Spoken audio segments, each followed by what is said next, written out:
I don't buy new cars, I don't buy brand names, I go to Goodwill for my clothes. I like to save money, I like to find bargains, it's the life I chose. I throw nothing away, I'll find a use another day for all this junk I keep. My neighbors all hate me, they abuse and berate me, 'cause I like doing it cheap. Yeah, I like doing it cheap. Welcome to another episode of Doing It Cheap. Well, how y'all doing? How y'all doing? Old Pawpaw again. Oh man, let me tell you what, you talk about a purty day. Ooh, after that mess yesterday, I am so excited to see the sun shining out here. The sky is blue, the clouds are white, the grass is green, but it's still wet. And it'll probably stay wet all day long, but at least we got some sunshine out there. Sure does put me in a better mood. Anyway, one of the things that I mentioned to you that I was going to do in an upcoming video was to look into the idea of greasing the 4.5-inch grinder from Harbor Freight.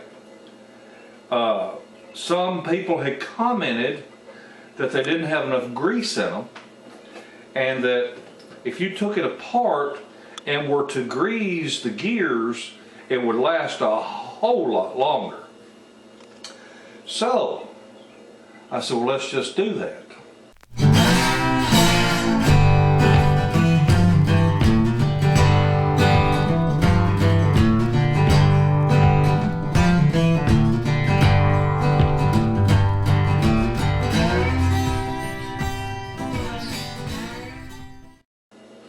So I sat right here and I plugged my grinder in, I turned it on, let you hear how loud it was all this time thinking I was recording, and I wasn't.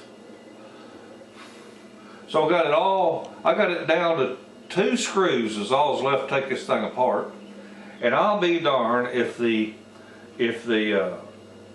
camera didn't kick off, because it was just sitting there on standby, it wasn't recording.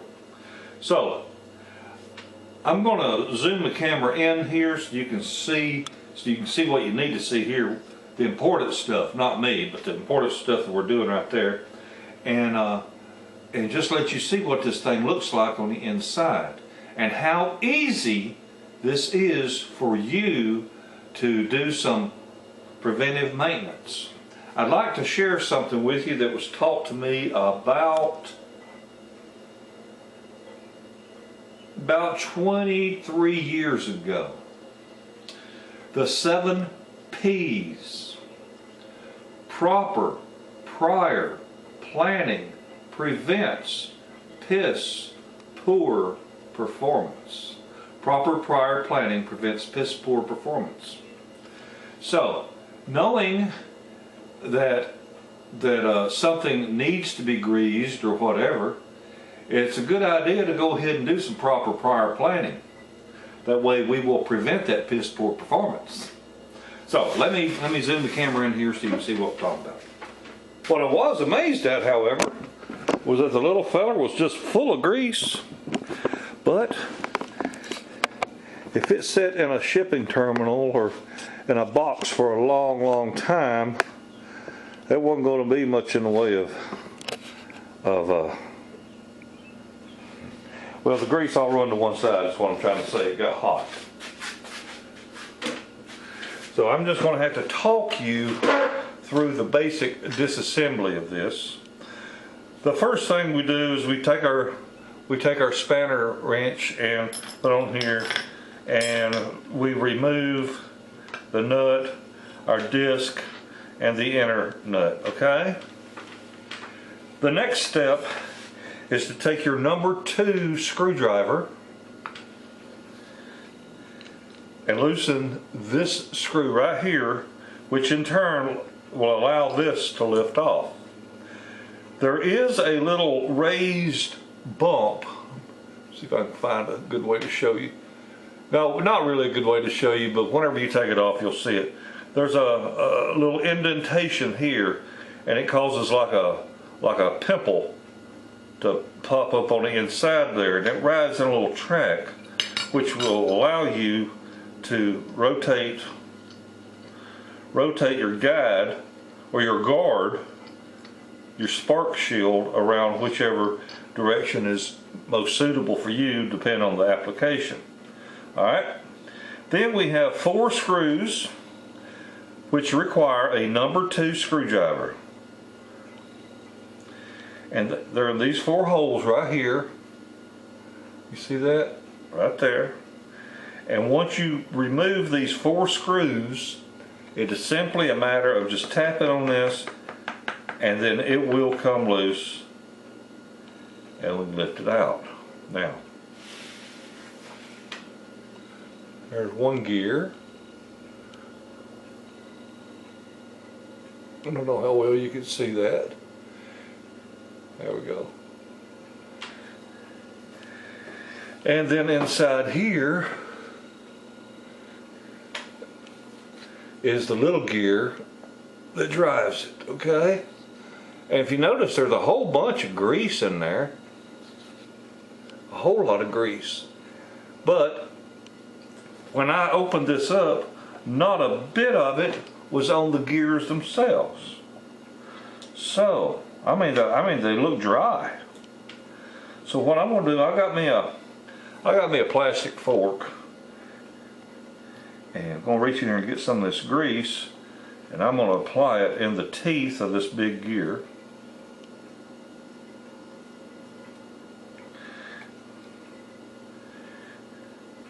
Make sure it's coated real good. And I also brought with me some wheel bearing grease. I might add me some more grease inside there. The thing is, this compartment here is sealed. So I believe I can load up quite a bit of grease in here and not hurt anything, as far as, you know, it being too loaded down. The important thing is I don't ever want it to run dry. And tell you what, it looks pretty good. I hate to put so much that we end up building up friction because it's in there like a soup. But this, I believe we've got plenty of grease here. Like I said, I did bring some with me. Just some, you know, wheel bearing grease. But it doesn't look like it's going to be necessary this time. Okay. And then we just set this right back on.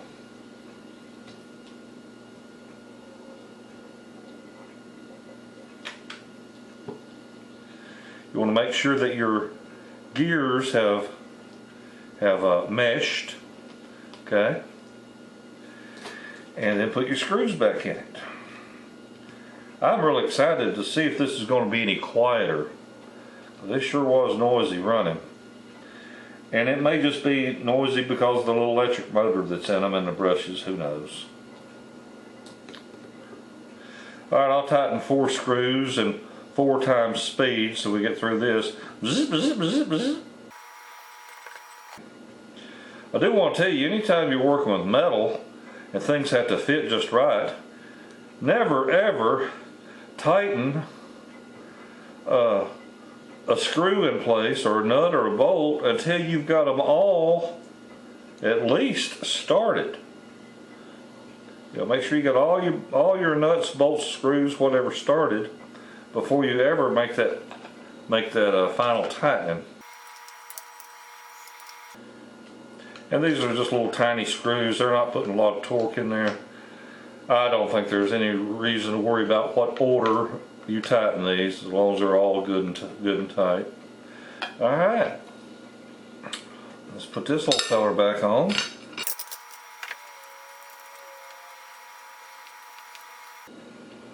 Good and snug.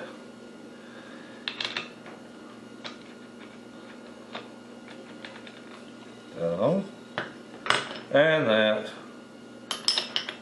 And that one.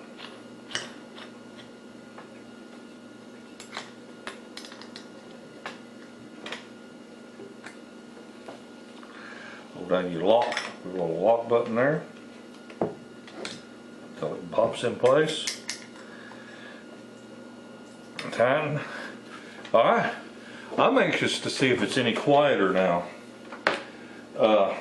You'd have to go back to the video to hear how loud it was. Like I said, my camera wasn't even set on record whenever I started this a while ago. Let's see what we got.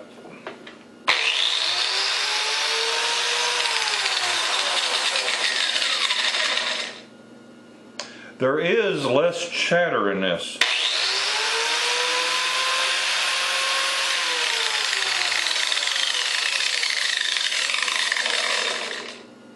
So that might be an annual maintenance thing you might want to do, or every so many hours of operation or whatever. Because I want to tell you, I can tell the difference in how smooth that's running just by doing that right there, just by spreading that grease.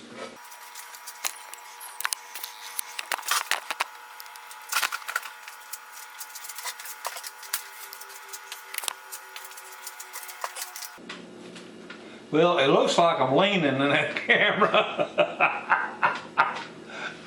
Well, that's been my Saturday morning little helpful hint for the day. And that was the little Harbor Freight Drill Master 4.5-inch angle grinder, and that was part number 60625. And you can buy those. There's a coupon out there. Matter of fact, if you look at my previous video where I did a review on it, look in the description, you'll find a coupon.